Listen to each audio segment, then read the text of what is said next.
Yeah, that's what I'm doing here, Jason. I'm trying to help grow your global empire. Yeah, you got me intrigued on you definitely got me intrigued on how the bill doubled. And I could see how things like that can happen. Anyways, Yeah, man, pay attention. yeah. I'm a little bit smaller shop over here. So listen, we're obviously going to talk a lot about HYROX, about the hybrid space. We got to talk some CrossFit first. And my question for you, Jason, is a guy who's been around since the beginning. And Gabe, how long have you been around? Almost the beginning? 2013. So not the Okay, beginning, okay. beginning, but long time, long time. Close enough, close enough.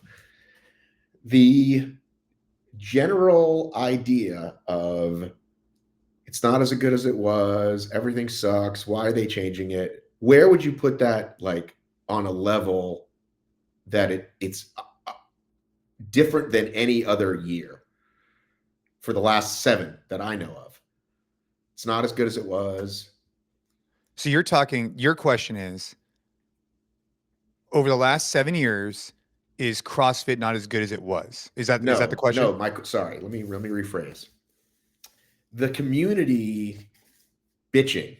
Yes. The general idea of it was better before, they're doing it wrong. Why did they change the open? Why did they change the qualifying? CrossFit's dying. Like it's the same argument that to me, I'll just say for me, from the somewhat outside looking in, other than the Lazar piece, which obviously is pretty horrible, that's like an added, like, oh, fuck these guys. But other than that, where do you see it in terms of the community and your thoughts on how they're doing? Oh man. I mean, here's what I'd say about CrossFit.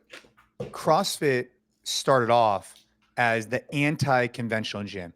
The culture that was set from the top down was the antithesis of what everybody else was doing. We're going to go high intensity. Our warm-up is your workout. Like we are the small guy that's fighting this battle to bring functional training to the world, right? That was always like the model, right? And, you know, I worked for CrossFit for a while. I've taught tons of seminars. I mean, I'm as deep in as you can get. And I would say that over the years, this thing that started off as small grew and grew and grew. And eventually what happens is you get so big that you're no longer like this small, you know, outfit of people trying to do something that's against the norm. You're now becoming more and more normal, right? Like it's more commonplace to see functional training. I think because of CrossFit, you're seeing kettlebells in a hotel gym. And the culture, though, didn't seem to evolve with it. Like as CrossFit grew, the culture still stayed kind of like this combative, like us against you, us against the world. And I think that in the last couple of years, you've seen that kind of escalate. I do think, though, that for most people, I think it's a handful or a small select group of people online that become very loud. I think if you go into CrossFit gyms, I think if you visit CrossFit seminars, the overall energy is very positive. But it's this group of people that are online that become very loud and overwhelming, which allows you to feel like over the last X amount of years, the culture's just gotten worse and worse and worse. And I think the leadership at CrossFit needs to come in and nip all that, like just stop it all, because online it perception becomes reality, and that becomes very difficult. So I would say, if you ask me, I think CrossFit hit a really beautiful peak in like 13, 14, 15, 16. It's now kind of had a couple of rough patches along the journey, just like anything. And I think for them to take it to the next level, they're going to need to to kind of focus on the future and not allow the people of the past to take such a microphone, because the outsiders don't recognize of all this beauty that's going on in CrossFit. All they hear is what you're talking about right now. Do you have anything to add, Gabe? I mean, I agree with most of that. What I would add to that is that, like, I also think that like CrossFit hasn't done itself any favors in many ways. Yeah. And that goes without saying, but even not like the big things, even if you just talk about like, when have we had 2 consecutive years with the same format? Like just a little bit of consistency, a little bit of better communication, even if you change all the things that you've changed as much as you've changed it, but you're communicating stuff out a little bit earlier. You're giving people, a better platform to contribute to those decisions. I just think that everything could have been done a little bit better. And obviously that's easy to say when you're not involved, But I do think that it's a vocal minority. I do think that it's just people being hesitant to change. And we are in a much different fitness landscape now, both competitive and methodology, than we were in the early 2010s. And people kind of stay in their ways. And I in many ways I get that. I'm like one of the most like resistant people to change you'll meet. But I think that that's kind of what fuels a lot of this, is people just get so stuck in the good old days. And it's like, hey, it's a different time. That's it. It's just we're in a different time. Yeah, Matt, like just to kind of give some more context, the current CEO of CrossFit was a member of our gym for 8 years. And I know I know him well, right? And before he took the job at CrossFit, I told him, I was like, hey man, I'm just letting you know, it's like taking over. I use the analogy, and I'm sure that someone's gonna get upset with this, but I use the analogy of like a church, because it's like a new pastor coming into a church. And the reason why it's so powerful is because people have had their lives changed through CrossFit, myself included. Like they became different humans. They connected. They CrossFit has done so much for the fitness space. It's unbelievable. And within that, for millions of people. However, I think the hard part for CrossFit, and I've suffered for this, is that your identity starts to become a part of it. So for example, if CrossFit changed your life and you really believe that, then all of a sudden when new ownership comes or when something happens, it becomes very personal for you, like it would in your faith, right? Like if a new person comes in, this is a part of your identity, your culture. And so any change is taken with a lot of difficulty, versus like Gabe was saying, like if it was just purely like this business transaction that was like, hey, I just show up at this gym, it would be different. But a lot of people identify as this, and that's what made it so difficult. You at some point unaffiliated though, correct? Yeah. So I mean, that's a complicated situation, but to Just sort of the short version. Sure. And so, like, I mean, I think a lot of my audience is CrossFit or knows about CrossFit, but for those that don't know, and you can correct me if I'm wrong, you were one of well, first of all, you're the first champion, correct? Or the second champion? Yeah, second. Okay. And then you were one of the first folks to have your own, not just programming, but people could be affiliated with you, right? As your brand. You were one of the early ones to step in and go, okay, I can be more than just one location or a franchise. This is my training, this is my coaching, this is my community, for lack of a better word. Kind of, not necessarily. Like our background is, I started off, I won the CrossFit Games, opened a gym, opened multiple gyms, got into corporate wellness, opened a bunch of those, worked for CrossFit HQ. Like I said, I was as deep in the mix as you could possibly get, competed professionally for a decade. And then as things evolved, we rebranded from NorCal CrossFit NC Fit to be more indicative of what we are offering within the gym. And part of that was me being really close to HQ and just recognizing that I wanted to be in control of our own destiny, which was why we wanted to rebrand. It allowed any gym owner out there, any business owner out there, they want to be in control of as many things as you can. Like you don't want your livelihood and the livelihoods of your entire team at jeopardy from something else. And so we want to be more in control, and we wanted our programming to be indicative of what we were offering. So we rebranded NC Fit. That ruffled a few feathers, but we still stayed affiliate. And then fast forward, there was just some stuff that we didn't align with CrossFit, and we decided to unaffiliate because we didn't align with them on certain things. Well, fast forward, some things changed. We're now in alignment again in many ways. And so we reaffiliated the gyms. But your brand name doesn't change. Now, still sustained NC Fit. And then as far as the license you're referring to, that all kind of happened around the same time. We had at one point, 30 of our own owned and operated locations, but a lot of those were corporate wellness. So that was a little bit different at the time. Right. So the idea of people affiliating, my understanding, again, correct me, was that at the peak, it was really important to be like, type in my town and the word CrossFit, right? And get found, right? So if I live in Southwest Atlanta, call it Southwest Atlanta CrossFit. And that was kind of one of the most important reasons. Now, folks are de-affiliating. They changed their name to whatever this gym was, fitness, strength and conditioning, whatever it is. Whether they de-affiliated because they just didn't want to pay anymore, because everything that went down with Greg, whatever those reasons are, do you think that that is going to make a difference in terms of how people find gyms? In terms of how they find Like it? how, like, it used to be super valuable to just have the word CrossFit in your name, and now I don't think it is. Doesn't mean CrossFit's not as popular, but that's what I'm kind of getting you guys take on it. I think a lot of it is very, and these are always unsatisfying answers, but a lot of it depends on your location and where you are. And I think that, yeah, it used to be that if you especially had the name of like CrossFit Texas or CrossFit whatever, like whatever the biggest thing is, it was a big deal if you got that affiliate name first.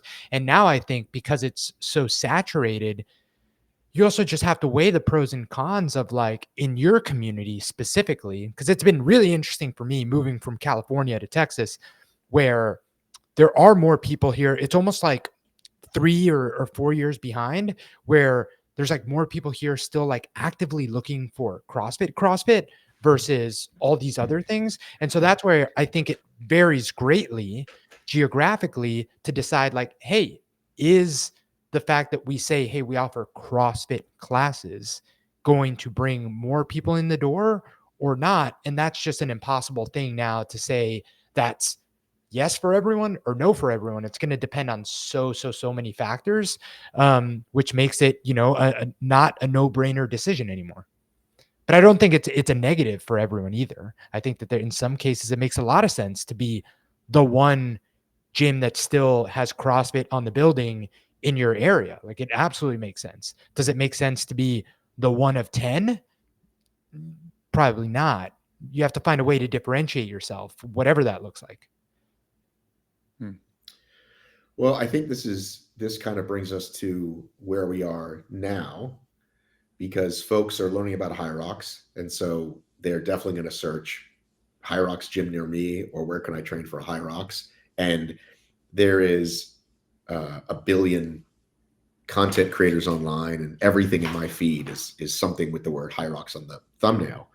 And it was so refreshing, so many smiles to my face as I heard you appreciate all the things they do right, because I've been watching it up close and I hadn't heard anybody break it down as well as you guys did. You just basically talked about your whole experience and the things that, for the people that want to kind of poo-poo it or say like, well, whatever, it's the latest thing, just like OCR was. I'm telling you.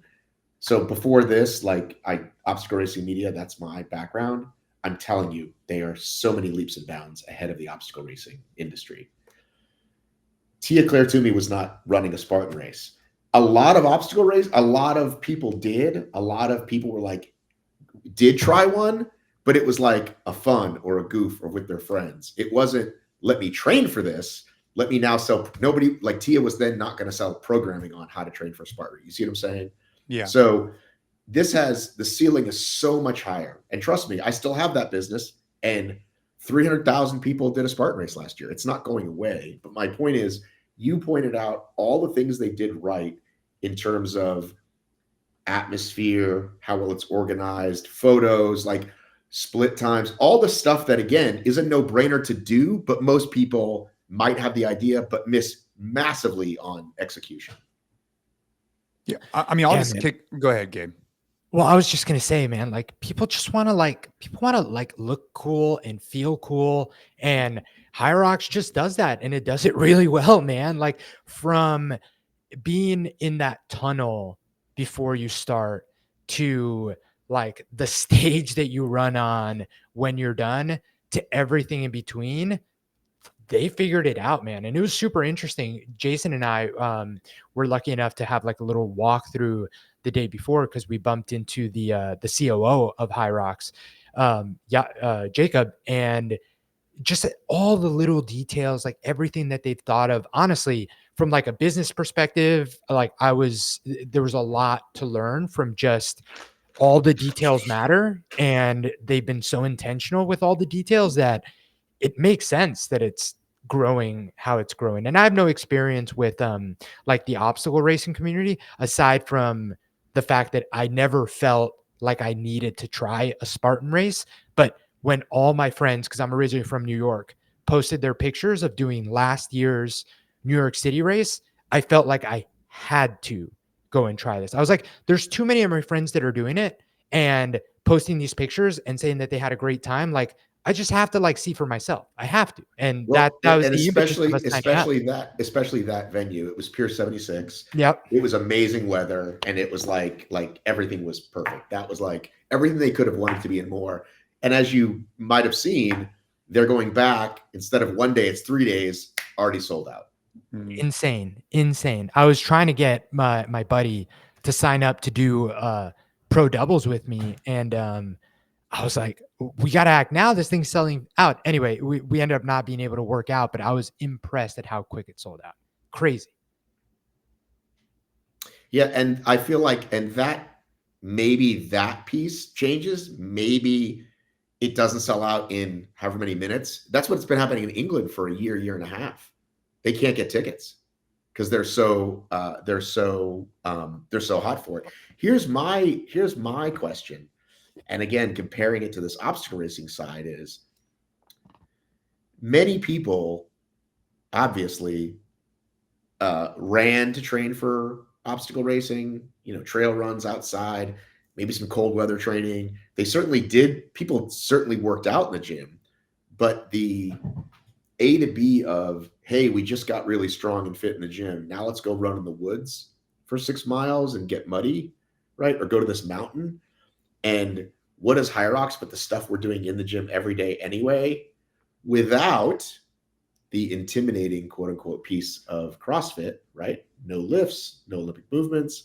It's kind of like what took somebody so long to figure this out. Like I was just working out yesterday and I just thought, even if none of these people know about HYROX right now, if they wanted to, and I said, you could do this, what you're doing, but go compete with your friends and look like a rock star. It just seems like what took us so long for someone to figure out, if you want to use the term fitness racing. Why did nobody go, hey, people love CrossFit, but what if we took away a couple of these things that are a little scary for the new person? Well, and added extensive amounts, added the run, right? I think that's a major factor there, is that the run is long. The run is long and is hard. And, people have been trying to evolve CrossFit for a while. There's been a bunch of different things that have came out. A lot of it still relied on the complexity. I think what HYROX has done is they've made it almost like, dude, I mean, marathon running is very popular. 10Ks are very popular. And they're very popular because they're inclusive and people can set goal times and then train towards that. And running is cheap. You could do it outside, right? You could do it easily. You could train anywhere. And I think HYROX has hit the kind of like this nerve where it's a bridge of people that are coming from CrossFit and also runners. And they're kind of like this hybrid again. You have some people coming from a running background, you have some people coming from CrossFit. And it's just kind of like a good blend between the two.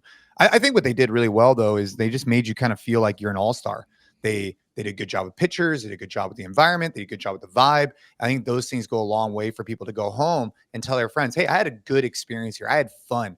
Everything was on time. Everything felt good. Like that's really important for the growth and the longevity of the sport, in my opinion. You can't just rely on people having like a tremendously hard event. It has to also be enjoyable and exciting and fun. And they do that with the spectators and the way the event is laid out. But, and I'm curious your guys' take. I think that there was a time where all the things that quote unquote make it intimidating for a beginner were the reason that everyone wanted to sign up for CrossFit competitions. Like that's true. There was a time where like people wanted to rip their hands. They wanted to have a picture of them with a barbell overhead.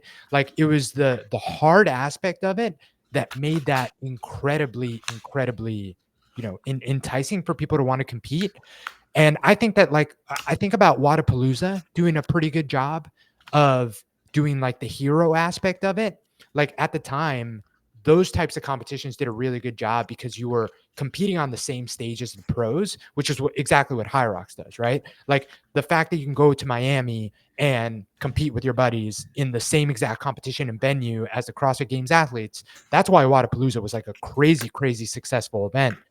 I'm trying to think about what changed, but something definitely changed, right? Like there isn't that same people wanting to do the CrossFit competition, but Oh, and maybe that's our perspective too, Gabe. maybe Like, I that's mean, a good point. yeah, Yeah, like that's a good point. I mean, just full disclosure, like yesterday I'm at the gym and NorCal Classic came out and said that the top 2 people that are going to qualify for the CrossFit Games, and you know, the comp team at the gym, there's like 10 of them.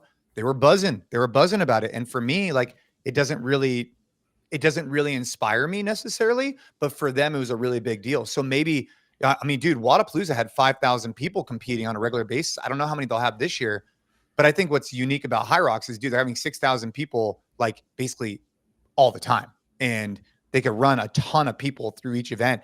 Whereas some of these other CrossFit events, they capped out because of the equipment, the space, the this or that. Whereas HYROX is a little bit easier to do that. Yeah, I just feel like this whole idea, and it still doesn't even quite have a term yet. Some people call it hybrid fitness racing. Some people call it hybrid fitness, right? Like, so if you call it fitness race, which I think kind of where we're headed. So Spartan has their version called DEKA, which is this, I'd say considerably easier version. I mean, listen, anything you redline that can be hard, but it's about half the time of HYROX, and it's not got the same traction because they don't have the money. They might have the money, but they don't put it behind it. But I keep thinking one of these other big companies that does have money, right? A lot of these, whether it's a clothing and apparel wear or people that make the equipment, to go, wait a minute, there's like, look at all that money that's being made by HYROX. Why can't we go get some of that? And we've still been waiting. There's this other new event called Deadly Dozen. You'll probably start hearing about that, and a couple of other small ones. But I keep waiting for somebody big to like kind of like lay their cards on the table and go, okay, well, we're basically like the Spartan and the Tough Mudder. Right now, there's kind of just HYROX. It's just dominating. Yeah, Nike could come in and create an event, put a ton of cash behind it, Right? and that would be a big threat. Do you see that happening? I don't know. I mean, here's what I do know is that I, coming from a background where like I was a part of CrossFit in 2006. I've seen it from like the inner workings and I watched it evolve. I see a lot of similarities in the HYROX space. Like, for example, they have a license program that they're doing, right? Very similar to CrossFit. They had a license program. They are going to start rolling out HYROX type gyms, similar-ish. They're going to have an education series. They have programming. There's a lot of similarities between them. And I think that they could learn from what CrossFit did really well. And they're evolving on that. But dude, yeah, like you're saying, it just takes a competitor to come in with some major amounts of money to cause some disruption there. So here's the interesting piece. So them and DEKA both have this thing called affiliates, right? But we all think of an affiliate as a like CrossFit, right? You're paying for the name, and then you can do these things with it.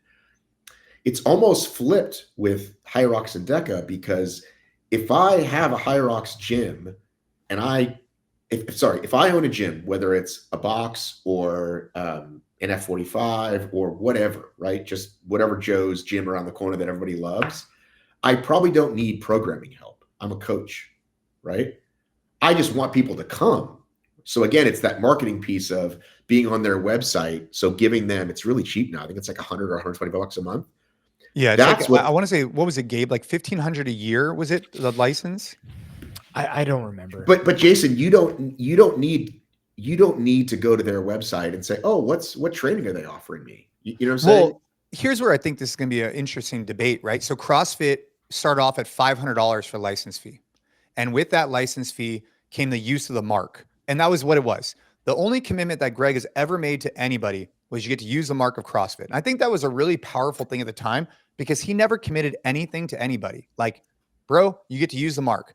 And it's my job to drive value with the mark, right? And then over the years, went from 500 to 1,000 to 1,500 to 2,000 to this, that. And now, if I'm not mistaken, I think it's 5,000, and you get a $500 credit towards education. So CrossFit's responsibility is to drive enough value through the mark, through a variety of things, that you see enough value as an owner to spend $5,000. HYROX is going to have to do the exact same thing, right? But where I think it becomes a little bit of a slippery slope, and I would recommend HYROX to look into this, is that if you become a license of HYROX, you want to have some level of consistency. And I think that that's an area that CrossFit probably could have done a little bit different, where it created some level of parameters, but that's just my opinion, right? Like anybody could be a HYROX affiliate now, as long as they pay their fee to use the mark. Is that a good thing or a bad thing? Because over time, there's gonna be different expressions of HYROX, but HYROX is different from CrossFit. It's not as varied, so maybe it won't be as big of a problem. Yeah, and like there's only so I live in Atlanta, and they put on these events called PFTs, which I thought they were all free. Some people charge for them for their gym, and again, DEKA does this as well. These gym events, but the way DEKA does it smartly is it's basically a qualifier. If you do it at a gym and you get judged, your score goes into a thing, and at the end of the year, DEKA, which is owned by Spartan, puts on this world championship. HYROX, it's just, hey, show up. Here's your mark. Here's your patch. I just got my patch. But it's just more of a community workout, right? But you know what I can do? Since if I live in New York and HYROX only comes around once a year, I can create a half rocks, right? And I can charge for that. See what I'm saying? So now I can make a few grand and put on some cool events and probably get myself a few members. Like there's this gym in New York that actually puts on I forget what they call it, Stairway to HYROX, where there's no space for them to run, so they go up and down stairs. Huh. And you can do that kind of stuff, and that's where they might eventually say, okay, not everybody gets to put on their own version of this, but that's what I would do, right? Atlanta's only going to have one HYROX one day in April, but if I own a gym and I'm like, cool, let's put on, you send them out for the run, but you don't do 1,000 meters, right? You do 250 or 500. You just go out around the gym. I'm sure you guys have done this kind of stuff before, right? Come back in, then do your ski, then do your sled. You see what I'm saying? So the value is just them.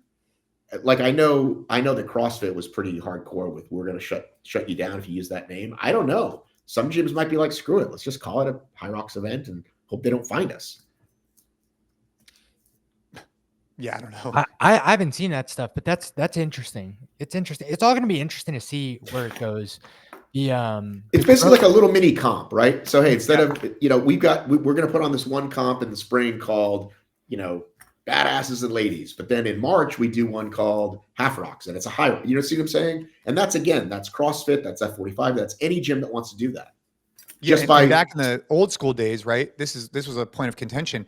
You couldn't call it a CrossFit competition. So if we wanted to host a local throwdown, we would call it whatever, right? But we couldn't use the mark CrossFit for those type of events, even as a licensed affiliate, because and same thing on merchandise, right? Unless it was actually your affiliate name. So it couldn't just say CrossFit on the front. It had to say CrossFit NorCal CrossFit. It had to be attached to your actual license mark. So these are all things that HYROX is going to have to, I'm sure they're working through all this because they've seen it already go out with CrossFit. Right. But that's the thing. They're growing so fast that they kind of are doing it back. Like the affiliate stuff, they're just getting around to. And I know they announced 5,000 clubs. I don't know if that's a real number or like when they hooked up with BFT in Australia and F45, those gyms automatically became it. I have a feeling that's it. I got to do the research on their website.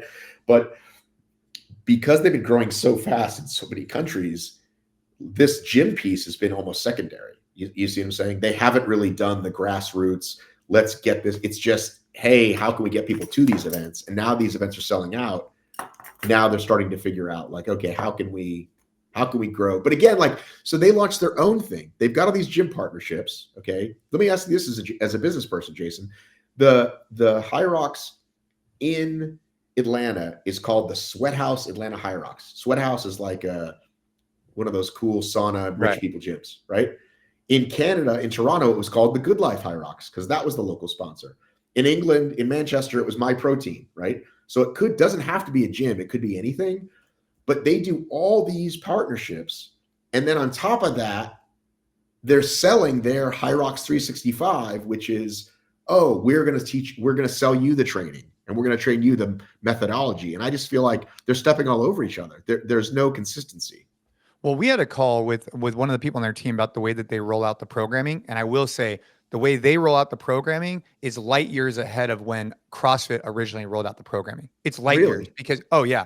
So they're already, because again, they're learning, they're seeing, I mean, the the top guys were CrossFit affiliate owners. They've recognized that, and they're probably making decisions based on what their experiences were. And I think HYROX, dude, they're just on a rocket ship. They're going to figure it out. And it's just, for me, the way I look at HYROX, I'm not even necessarily as interested in the business model. I think it's interesting. I think it's more like, hey, dude, Gabe wanted to do one. I went out there. I had a great experience. I think HYROX is on a rocket ship, and I think it's fun. Will I do another one? Sure. If Gabe wants to do one, I'll do it. But just like anything, I think they're going to have their evolution as a business, just like CrossFit has, and I think that I'm only hopeful that CrossFit and HYROX can both thrive, but I do think that one will grow more than the other. I'm not here to say which one, but it's going to be an interesting battle over the next little bit of time because they are very similar. But again, one's a methodology and one's an event company. Is it? I mean, yeah, it's interesting. I mean, because they have a lot of the same. You're right. I think CrossFit's a phenomenal methodology, right? Constantly very functional movements at a high intensity. And HYROX is an events company, but then they're also putting out programming and they're opening up gyms and affiliations. So how does that work? Because I think they think that's what you're supposed to do. Oh, I don't know. Yeah. What do you think, Gabe? It's so tough because CrossFit has become so like it's changed fitness, to Jason's point. It's kind of like one of those things where what isn't CrossFit? Like to me, to me, people that are going out and doing HYROX are people that are training CrossFit in many ways, right? Like it becomes tough to define. Like I'd be curious. I wasn't on the call, but I'd be interested to figure out like what is HYROX training? Like what are these gyms? How are these gyms training? And isn't that how a lot of CrossFit boxes are now putting out programs? Maybe because a lot of people are moving away from the complexity for a whole variety of reasons. People aren't snatching and doing bar muscle ups anymore, not because they're training for HYROX, but because I think the time for that stuff is kind of like come and gone. I think a lot of people have realized that like, hey, you can get pretty fit without having to do the high complexity stuff. So I don't know. It's tough because how do you distinguish what is CrossFit and what isn't when there's kettlebells and rigs in every gym now? So and it laid the framework for HYROX for sure. And obviously laid the framework. However, this is where we have a bit of a bone of contention. So that's what I was at that Fit Fest in the UK. And that's what Emily Rolfe said. She said, well, it's all CrossFit anyway. And I've heard other people say that as well. And you guys, I feel like you're a little too myopic in that there's an idea that it's this. You guys seem not like zealots, but there are definitely zealots, right? And zealots are a big turnoff, right? Obviously, they think they're not, but they'll drop the Gregism of solving the world's biggest problem, right? And it's like, well, Spartan Racing's doing that too, right? And so is F45, right? Like, what's your purpose? We want to get people fit and lose weight and get out of the couch. You know what I'm saying? So, and then the community piece, I just said this on another show, but I'm going to say it again. The community piece is awesome. However, I wanted to do this like a mini documentary. Maybe I will one day, maybe I won't. But if I took 20 people and I said, tell me what this community means to you. And they said, I've never had friends like this. I felt welcome. I felt non-judged. I've traveled with these people. They've given me a life I never knew was there. Like, and then I would say, what are they talking about? And you don't know. It could be Spartan. It could be CrossFit. It could be their church. You see what I'm saying? And I think a lot of times people in CrossFit think you guys, like, you're the only place that comes from, that you're solving the world's biggest problem and that there's this unbelievable. That's a lot of places. Do you see what I'm saying? Just to pause on that for just a quick second, I do think what made CrossFit so unique in its early days was that it was one of the rare circumstances where this was happening within a fitness setting. So let me give you an example. I grew up in the conventional gym. There was no community connection at all. Then when we had a coach, it created to foster a sense of community because the coach created a class and the class then started to connect with each other. Whereas in the conventional gym, it wasn't like that, right? You just show up, you do your thing. So I do think CrossFit, for many people at the time, it became that. And then things evolved, right? Like, dude, you could totally meet people through whatever means. Like jiu-jitsu, for example, is a phenomenal community as well. No, I mean, bet people feel that way about their pickleball community that they've of made course. lifelong friends out of. Right. But I think CrossFit in the fitness space, maybe you could make an argument, right? There was yoga gyms and spinning and Pilates and stuff like that. But I think CrossFit did it different because it was so difficult. It was so hard. It was one of the first fitness group settings that I could think of that was so hard that connected people. Since then, many more things have came around, right? Like HYROX and others. But I think that hard stuff, doing hard shit together, connected people. I think that's what made it unique to start. Yeah, GoRuck thinks they did as well, by the way. There's another one that just comes to mind, right? Because Yeah. they suffer together, they get these lifelong friends. It's And never it been- does. Yeah, Right. rucking. Yeah. Right. But they think that, like, if you talk to Jason, the owner of, like, he thinks rucking is the solution to every problem. Like, oh, just get out, put ruck weight in your back and go out for a walk. And you know what? In his mind, and like I agree with him in the sense, like, dude, if you can get people to ruck every day, do hard shit, you're probably gonna make friends and do something hard and learn more about yourself. Like, let's go. I think people just need to figure out what works for them, right? Like, is it CrossFit? Is it HYROX? Is it Spartan racing? Who knows? Who cares? As long as you're doing something, you know? Right. And I just want to, that's my personal feeling, is that there's more of what you just said, that people understand that nobody owns the concept of fitness and community. For sure. Yeah. I mean, I think that like what I was answering is more specific to the training methodology. I mean, I probably disagree with Jason on this. I personally think everyone should be doing hybrid training. I think everyone would benefit from running and lifting weights. If I were to say, like, what is the best way that you could achieve most of your goals and feel healthy and all that stuff, I honestly love hypertrophy and strength training combined with running. And that's why, like, I love HYROX too. But the tough part is that there's so many people that just as soon as they see guys shirtless pushing a sled, combining it with running and doing burpees, it just immediately is like, oh, well, that's CrossFit. Whether they're CrossFit zealots or not, it's been so baked in to the fitness culture that there's an aesthetic that you'll take 100 people out of the street and show them what are these people doing, and I'd venture to say that you're going to get like a 70%. Oh, that's CrossFit. Now, can that change over time? Like, could it be that 10 years from now, we run the same experiment and people are like, oh, they're doing HYROX? Possibly. And I think that things maybe are I trending. don't think anybody has said it as well as that, Gabe. So congratulations. Hey, you kind of let's go, Gabe. No, I'm being serious. Well, because listen, like people, I started doing obstacle racing and I started a podcast in 2012. And it's like, what do you do? And I have to explain what a podcast is. And I have to explain what the fuck Spartan racing was. And then about 5 years later, I could say, have you heard of Spartan? And they'd go, of course. And it'd usually be either I did one, my boss did one, my girlfriend's trying to get me to do one. And now I never have to explain it, right? And HYROX, I definitely still have to explain to my neighbor, right? Yeah. Hey, so I think, whereas CrossFit, again, like, people actually know what that is. So I think that's the best way to explain it, is the association of, well, I don't race with my shirt off, but I hear what you're saying. now you go shirt or no shirt, Gabe, for your HYROX? I went shirt on the whole time because I sweat. If sweating was an Olympic sport, I would gold medal in it. And I was things tend to get slippery and very messy once you come to the wall ball. So I was trying to keep my shirt on to like try and help with that, purely strategic reasons. My shirt came off because it got so damn sweaty. I think in hindsight, I don't know. Well, maybe in the next one I'll just start with it off. I'm gonna be super jacked by that one anyway, so it'll be feel good. Can I ask you real quickly, Jason, how, like, obviously when some of these games athletes have showed up, they get fairly recognized, right? And they're pretty excited. Like, you're so old school. Do you still, and I know your show's big, but do you still get recognized? Like, were you able? Gabe is shaking his head. Like, were you able even to walk to go get changed, or was it constantly taking photos?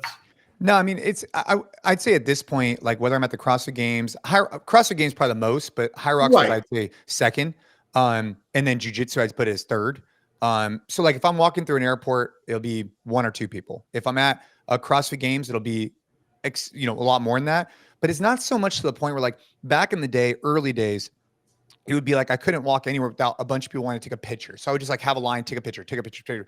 Now it's a lot of like, yeah, pictures, but then more so like stories. Like, dude, I listened to a podcast you're on. I watched a YouTube video. I watched a documentary of you. You changed my life. Like, stuff like that. And I end up having like a more of like a real human connection with them. We have a conversation. So it's just changed a little bit over time. Right. But was it about what you thought at HYROX? Was it more? Was it less? In terms of just being recognized in general? What do you think, Gabe? I'd say it was about on par, right? Than what we expected. I think it was a little bit more maybe even than I expected, because I went into it expecting it to be like, all right, I know there's going to be a lot of people here that have done CrossFit in the past or do CrossFit now, but it seems that there's a lot of runners getting into it, and it also seems like a much newer thing. And because Jason's a little bit more old school, I was like, maybe it's not going to be that much, but it was a lot, man. It was the joke that I shared with a couple of people is, we did pro doubles. So we're literally on the same team. We're wearing the exact same train hard tank. Like, clearly we're teamed up for this. And it was funny because we would be running the laps and just random people would be like, yeah, Jason, because they recognize him. So they're cheering for me. And it was just, I was giving him a hard time out there. I was like, yeah, I'm here too. Also my name's Gabe. I should have put a name tag on. But I think that's also a good kind of a litmus test for the reach of like the show and YouTube, right? Oh, because for sure. obviously, and social, right? And people like us, if you didn't have those things, right, it wouldn't just be people that recognized you from Games Docs or whatever. Yeah, for sure. I mean, obviously it's that reach. And then it's also just like a lot of people who evolved with the sport like I did. Like, a lot of people got into the sport, I'd say 2010 through 2016. A lot of people entered CrossFit as a sport, as a methodology. And I was fortunate enough to be, on TV at that time or whatever, right? And since then, maybe they've kept along with my journey and kind of whatever. So when you got there, my training journey has evolved from, trying to snatch 350 pounds and walk on my hands to now where I'm at today, trying to be a capable guy. A lot of those people have also evolved, right? Where it's not necessarily they're anti-snatching. They just don't, it doesn't drive their passion anymore. And HYROX fulfills some of those things for them, like it did for me. Like, I'm down to go run and do whatever. But if you ask me to go, compete in an Olympic lifting competition, I'm probably not down right now. That's not a goal of mine, All right, I'm going to ask you a completely different question now, because that's how I go sometimes. When you're watching, you watch the games pretty regularly, I assume? I commentated on ESPN for him the year before last. So yes. Okay. Well, I don't know where to fucking stream anymore. So I just go to the YouTube ones, because it's like, this one's on it, UPN network. This one's on. Anyway, I'm a boomer. Sure. Yeah. Anyway, so when you see like Medeiros, right? The first year he won, does a part of you think like, oh boy, I hope this guy knows what he's in for, all the good and the bad, and like, you know what I'm saying? Like, the pressures that come at that level. Do you think about that stuff? No, I'm just happy for him. Like, whatever. Because at that point, if you can go and win the CrossFit Games, you've probably had to go and compete in other competitions to get there. You've had to overcome something, and you just know, right? And I think it's evolved over the years. Like, back in the day, things escalated very quickly. Now people know, they're like, hey, if you win the CrossFit Games, you're winning $250,000.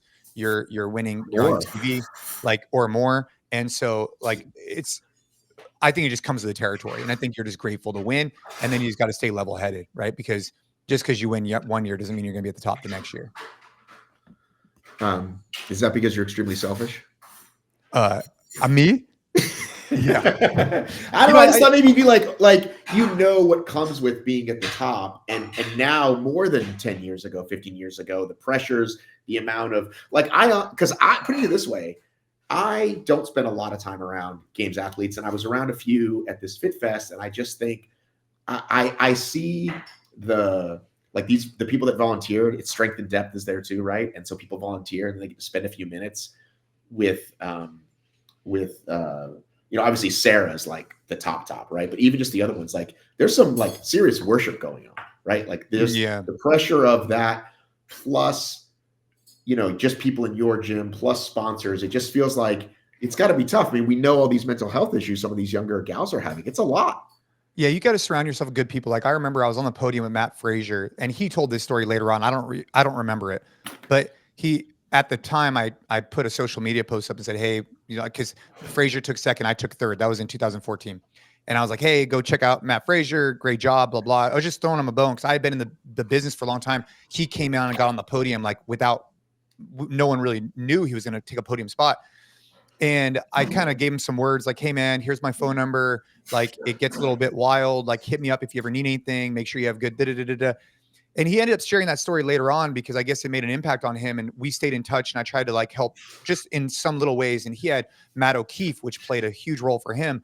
But I'm bringing that up only to say that like along the journey, having people who have done it before you or having someone else to lean on, and everybody should have someone like that in their ecosystem that they trust. Because once you hit that level of popularity, there's a lot of people that are coming out of the woodworks that need something from you. And there's a lot of ways they're going to pull you and distract you from your main goal. But having someone to keep you grounded, in my case, like, dude, my wife will come and check my ego every whenever back then, especially having someone to ground you, I think is really important.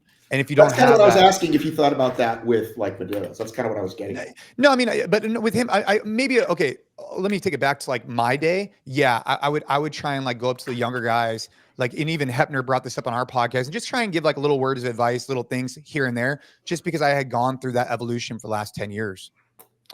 I would also venture to say, and Jason, you correct me if I'm wrong, I think that it's so different now because the athlete has gotten younger and the stakes seem to be higher. In that back in the day when Jason was getting after it, like, you were competing for the CrossFit Games, but it was a lot of people that were also on seminar staff. They own gyms. Like, this was 1/3 of their like paycheck and like what they were about.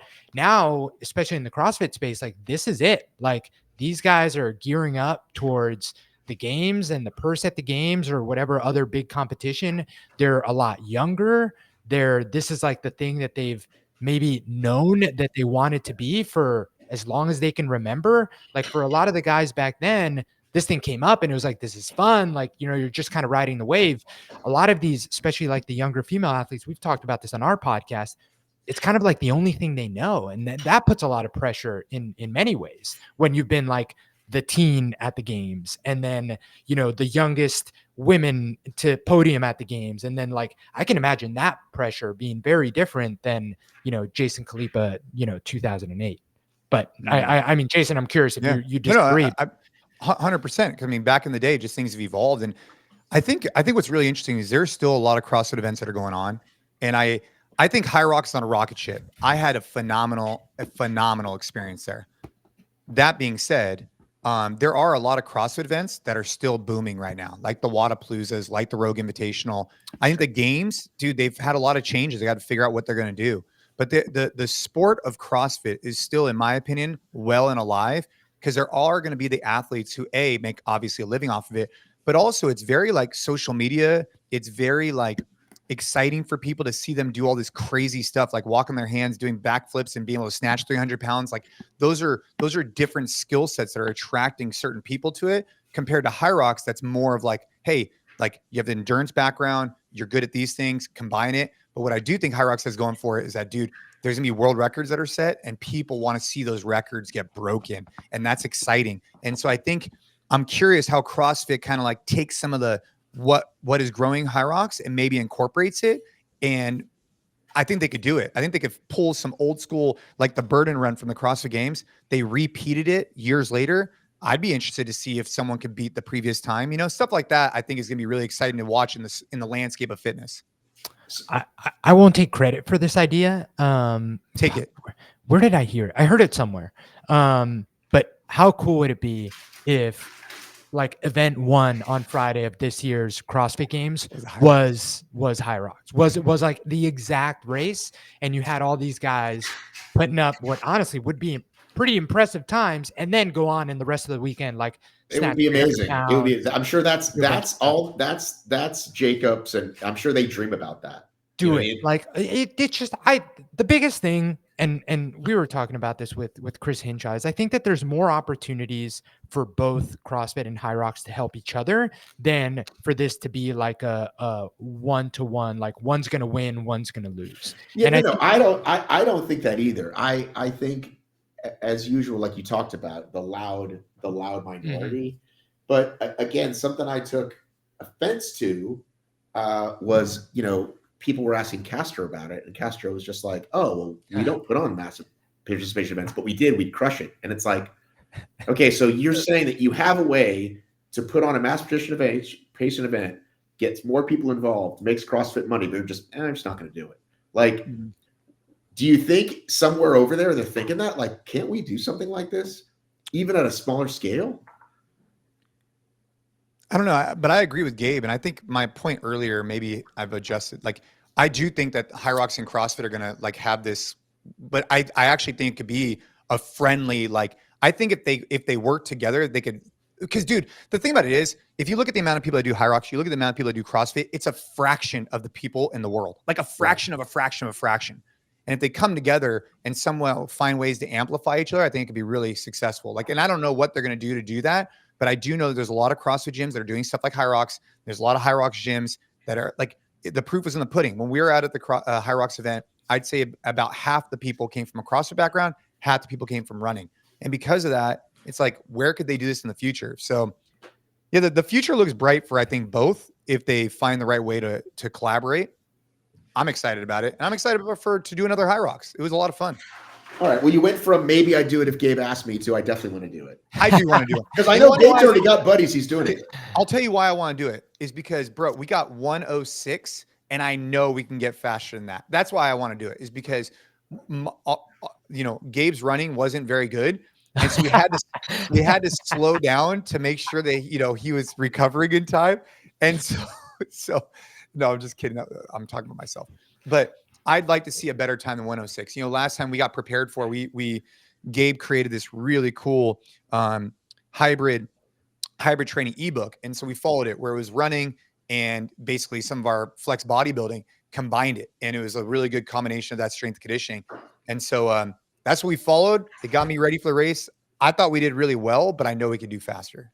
Gabe, would you say, if I were to say to you, for someone who's not as sophisticated, listen, you got to get stronger and then figure out a way to keep your engine going between the stations. I mean, that's kind of like as simple as it gets, right? Because you can be super fast, but when your heart's rate jacked and yours toast, I see it all the time. When I've run a few like some doubles and stuff, and the guys who are shirtless, even after the steered station 1, they went from running around the track to walking on the track. So it's right. Yeah, I mean, it all comes down to what kind of background are you going into this race with? If you're a runner going into it, you need to know that like you don't have to worry about the running and you need to pace those stations. And if you're a CrossFitter going into it, I think that it's the opposite, where like the stations are not going to be a problem for you. Make sure you're pacing the running. And that's a lot of that is going to be learned with, you doing your first race and like kind of learning the hard way. Because a lot of this stuff is much easier said than done. Because like I said, they do such a good job getting you hyped up. Like it takes a lot to come out of that starting chute and not go guns blazing, because they do a good job. You feel like a ride. Breathe in the good shit, breathe out the bad shit. Bro, she was so good, man. They're so good at this. It was so much fun. That shoot, that whatever you call it, was like my favorite part of the whole event. That, and then obviously finishing. But I agree with Gabe. I think if you come from a CrossFit background, you're not gonna have a problem with any of this stuff. Like the sled's not that heavy. Like it's fine. It's not the end of the world. It's the running. It's a lot of running, And then if you're a runner, you have to develop the capacity in those events, especially like the wall balls and the sled. The sled being relatively heavy compared to the rest of the stuff, in my opinion. Where and I know you guys kind of broke down your whole race, but for my listeners, Gabe, where were you kind of like surprised the most? Where your heart went to a place that you were like, oh, it's too soon for this to be happening? Well, I'll tell you exactly when. We had this plan the whole time because, I came in with a little bit more running, significantly more running fitness than Jason. But Jason is, we were making a joke. If they ever make an event that is just the stations, 0 running, I would put Jason up against anyone on the planet to absolutely demolish those stations. Like all that stuff is geared for Jason's wheelhouse. So we're like, okay, we need to make sure that we're doing the running at a pace that's not going to, crush Jay, and then let him, do his thing on the stations, but get a little bit of rest before we did the runs. Now, on the sled push and pull, because that sled was honestly surprisingly heavy. I would say that was my biggest surprise, was how heavy that sled was, especially on the pull. And I think part of that is the sled pull specifically, I think is honestly the biggest skill that you need to work on. You were not 106, by the way. I'm sorry. You were 107.13. Oh man, had to look it up. But the skill, like, because we didn't have the skill, we hadn't practiced that, and that the sled was heavy. Jason had to do a lot more work than we had planned on those stations. So I almost felt guilty. So going into station 4, the burpees, I was like, Jay, I got this. And I did so many burpees and so fast that we came out of that run and I thought that our race was over. I was like, I think I went way too much in the red. Jason was actually pulling away from me in the run. And I was like, that's not good. But luckily, you know, like half a lap in, I was able to like kind of compose myself and get after it. But it goes back to what we were saying before. Like, you're going to learn some of this stuff literally just by doing your first race, because everyone's going to be different. But you have to remember that in all the stations, it's going to take you significant effort to maybe go 10, 15, 20 seconds faster. And you're going to pay a lot more than 10, 15 seconds on the run if you bake yourself too much. A lot more than that. You're going to pay like 2 minutes on the run. So it's never worth it. Yeah, your run after that was a 5:02, it looks like. Yeah, it wasn't pretty. Dude, we had a long course. It was Jason heard that. Jason heard or read that somewhere, and now whenever we talk about that HYROX race, he talks about the fact that it was a long course. that's what they said. But Matt, I gotta jump onto a meeting. But I wanted to say, man, I'm always down to talk about HYROX. I think, you know, come to think of it, maybe Gabe, what I should do is I should just in the gym, just do the 10 or just do the obstacle, the only, and just like put a timeout to the world. Hey, if you're not down with the run, you just want to do these obstacles, here's my score. I think that's a good way to do it. Well, real quick before I let you go, when it first came to Miami in 2019, and they called Hunter and said, "Hey, Hunter, can you get some obstacle races to do it?" And at the time, sub-hour was huge. Like only one person had done it or nobody had done it. And all these guys did sims in their gyms, including the runs, and they all smashed it. And then they got in the race and everybody got demolished because it's like, you know, it's a lot different like in the gym versus whatever. But no, you should definitely do a stations only thing. I'm trying it. We're gonna do it. We'll film it. All right. Well, listen, let's keep chatting. Thanks for coming on. We'll talk soon. Thank you, Matt. See you guys. See ya.